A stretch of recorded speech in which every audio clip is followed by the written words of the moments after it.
Hi guys. അപ്പോൾ ഞാനിവിടെ എടുക്കാൻ പോകുന്നത് സാമൂഹ്യശാസ്ത്രം 1 അതായത് 10ാം ക്ലാസ്സിൻ്റെ ഹിസ്റ്ററിയാണ് ഞാനിവിടെ എടുക്കാൻ പോകുന്നത്.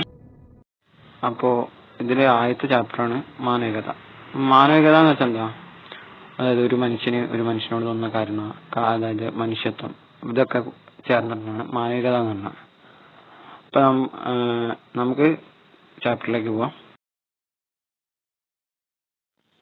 അപ്പോൾ ഇവിടെ നമുക്ക് കാണാം 13ാം നൂറ്റാണ്ടിൽ ഇംഗ്ലണ്ടിൽ ജീവിച്ചിരുന്ന ശാസ്ത്രജ്ഞനായ റോജർ ബെക്കണിന്റെ വാക്കുകൾ.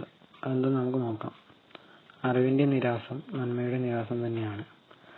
നന്മയുടെ ജ്വാലയാൽ പ്രകാശിതമാക്കപ്പെട്ട ബുദ്ധിക്ക് ആ ജ്വാലയെ സ്നേഹിക്കാതിരിക്കാനാവില്ല. സ്നേഹം അറിവിന്റെ മാത്രം സന്തതിയാണ്. യുക്തിചിന്ത ശരിയായ ഇച്ഛയുടെ മാർഗദർശിയും. നമ്മെ മോക്ഷത്തിലേക്ക് നയിക്കുന്നത് യുക്തി തന്നെ. ഇദ്ദേഹം ഇവിടെ യുക്തിചിന്ത, അറിവ്, സ്നേഹം എന്നിവയുടെ പ്രാധാന്യത്തെ കുറിച്ചാണ് പരാമർശിക്കുന്നത്. അദ്ദേഹം ജീവിച്ചിരുന്ന കാലഘട്ടത്തിൽ യൂറോപ്പിലെ അധികാരികളെ യുക്തിചിന്തയെ നിഷേധിച്ചു. റോജർ ബെക്കണിനെ പോലുള്ള ചിന്തകർ നിലവിലിരുന്ന ഫ്യൂഡൽ അധികാര വ്യവസ്ഥയും അതിന്റെ ആശയങ്ങളെയും ചോദ്യം ചെയ്തു. ഇതിന്റെ ഫലമായിട്ട് അവരിൽ പലരും അധികാരികളുടെ ക്രൂരമായ പീഡനത്തിനും ജയിൽവാസത്തിനും വിധേയരായി. ചിലർക്ക് അവരുടെ ജീവൻ തന്നെ നഷ്ടപ്പെട്ടു. എന്നാൽ പിൽക്കാലത്ത് സ്ഥിതിഗതികൾ മാറിമറിയാൻ തുടങ്ങി. 14ാം നൂറ്റാണ്ടോടെ യൂറോപ്പിലെ സാമൂഹിക, സാംസ്കാരിക, സാമ്പത്തിക, രാഷ്ട്രീയ രംഗങ്ങളിൽ ചില മാറ്റങ്ങൾ സംഭവിച്ചു. പ്രാചീന യൂറോപ്പിലെ ഗ്രീക്കോ റോമൻ സംസ്കാരത്തിന്റെ സ്വാധീനത്തോടൊപ്പം മധ്യകാലത്ത് നിലനിന്നിരുന്ന ആശയങ്ങളിൽ നിന്നും വഴിപിരിയാനുള്ള പ്രവണതയും ഇക്കാലത്ത് ശക്തിപ്പെട്ടു. ഈ മാറ്റങ്ങളുടെ സവിശേഷതകൾ എന്തെല്ലാമെന്ന് നമുക്ക് നോക്കാം. മനുഷ്യകേന്ദ്രീകൃതമായ കാഴ്ചപ്പാട്, അതായത് മാനവികത. മതേതര മൂല്യങ്ങളുടെ വ്യാപനം. നഗരജീവിതത്തിന്റെ വളർച്ച.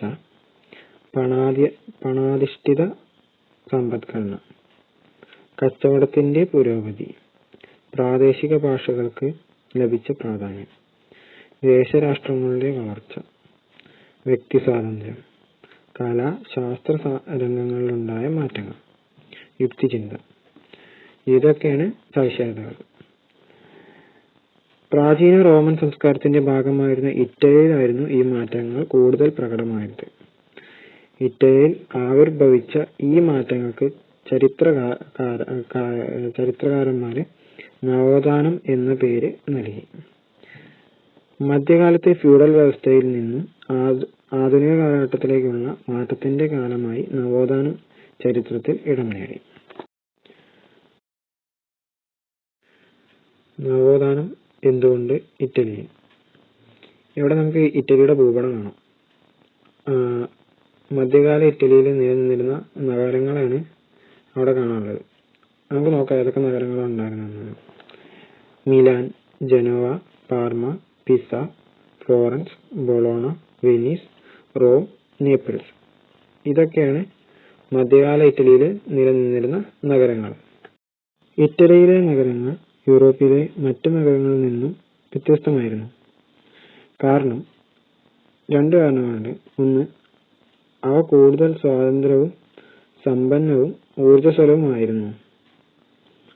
ഇവിടങ്ങളിലെ വ്യാപാരികൾ ബാങ്കിങ്, ഇൻഷുറൻസ് എന്നീ മേഖലകളെ കുറിച്ച് അറിവുള്ളവരായിരുന്നു. ബുക്ക് കീപ്പിംഗ് പോലുള്ള വാണിജ്യ സാങ്കേതിക വിദ്യകളിൽ കാര്യക്ഷമത കൈവരിച്ചവരും അക്കൂട്ടത്തിലുണ്ടായിരുന്നു. അവരിൽ നിരവധി പേർ വാണിജ്യത്തിലൂടെ അതിസമ്പന്നരായി മാറുകയും ചെയ്തു. ഈ രണ്ട് കാരണങ്ങളാണ് മധ്യകാലഘട്ടത്തിലെ ഇറ്റലിയിലെ നഗരങ്ങൾ യൂറോപ്പിലെ മറ്റു നഗരങ്ങളിൽ നിന്നും വ്യത്യസ്തമാകാൻ കാരണം. 11ാം നൂറ്റാണ്ടോടെ യൂറോപ്പിലുണ്ടായ വാണിജ്യവൽക്കരണം മധ്യകാല ഫ്യൂഡൽ വ്യവസ്ഥയുടെ തകർച്ചയ്ക്കും മതമേധാവിത്വത്തിന്റെ ശക്തി ക്ഷയിക്കുന്നതിനും കാരണമായി. ഇത് സമ്പന്നരായ ഒരു വിഭാഗത്തിന്റെ ഉയർച്ചയ്ക്കും ആധിപത്യത്തിനും ഇടയാക്കി.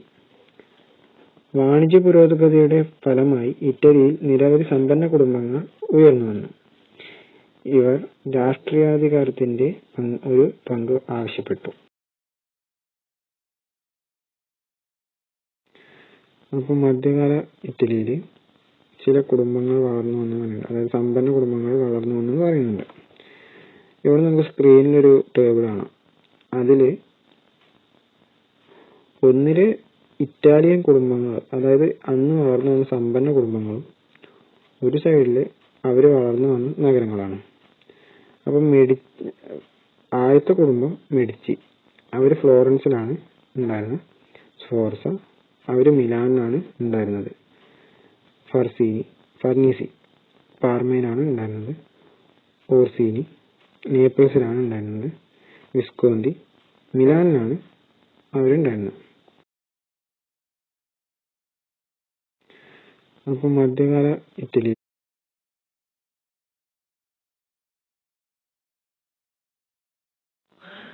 മധ്യകാലത്ത്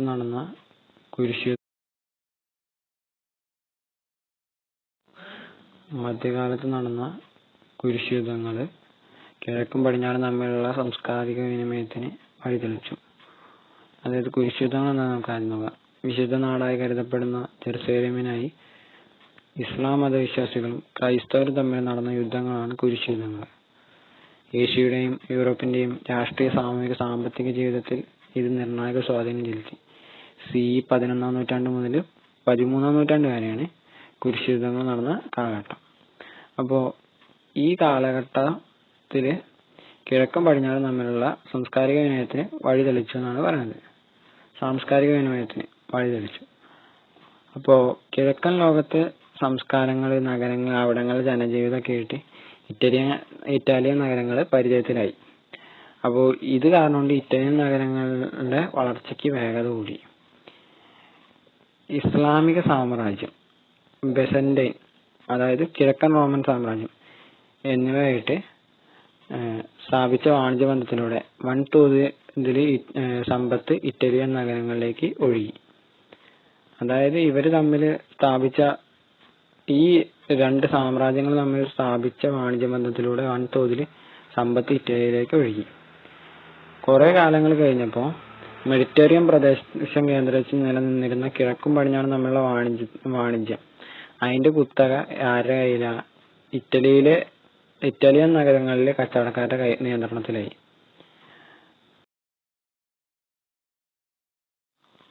14-ാം നൂറ്റാണ്ടിന്റെ മധ്യത്തിൽ പൊട്ടിപ്പുറപ്പെട്ട ബ്യൂബോണിക് പ്ലേഗ് എന്ന മഹാമാരി ഇറ്റാലിയൻ നഗരങ്ങളെ സാരമായി ബാധിച്ചു.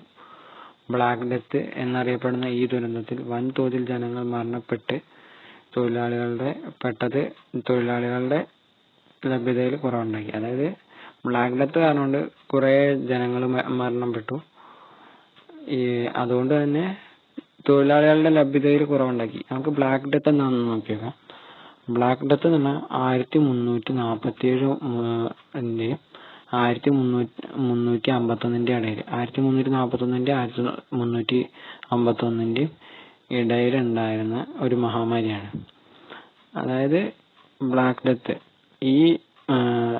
ഈ രോഗം ബാധിച്ച രോഗികളിൽ കറുത്ത കുമിളകൾ രൂപപ്പെട്ടിരുന്നു. ഇതിനാലാണ് ബ്ലാക്ക് ഡെത്ത് എന്ന് വിളിച്ചിരുന്നത്. വാണിജ്യത്തിനായിട്ട് വന്ന കപ്പലുകളിലൂടെ എത്തിയ എലികളിലെ ചെള്ള് വഴിയാണ് യൂറോപ്പിൽ പ്ലേഗ് പടർന്നു പിടിച്ചത്. വാണിജ്യത്തിനായിട്ട് കപ്പലുകൾ വരുന്നത് വഴി അതിലുണ്ടായിരുന്ന എലികളിൽ ചെള്ള് വഴിയാണ് യൂറോപ്പിൽ പ്ലേഗ് പടർന്നു പിടിച്ചതെന്നാണ് പറയുന്നത്. അപ്പോ ഈ ദുരന്തം കാരണം കൊണ്ട് കുറെ പേര് മരിക്കുകയും അതിന്റെ ഫലമായിട്ട് തൊഴിലാളികളുടെ ലഭ്യതയിൽ കുറവുണ്ടാവുകയും ചെയ്തു. ഇത് കാർഷിക മേഖലയെ ആശ്രയിച്ച് നിലനിന്നിരുന്ന മധ്യകാല ഫ്യൂഡൽ വ്യവസ്ഥയുടെ തകർച്ചയ്ക്കും വാണിജ്യ കേന്ദ്രീകൃതമായ ഒരു മധ്യവർഗത്തിന്റെ വളർച്ചയ്ക്കും വഴിയൊരുക്കി. അതായത് മധ്യ ഫ്യൂഡൽ വ്യവസ്ഥയുടെ തകർച്ചയ്ക്കും വാണിജ്യ കേന്ദ്രീകൃതമായ ഒരു മധ്യവർഗത്തിന്റെ വളർച്ചയ്ക്കും വഴിയൊരുക്കാണ് ബ്ലാക്ക് ഡെത്ത് ഉണ്ടായത്.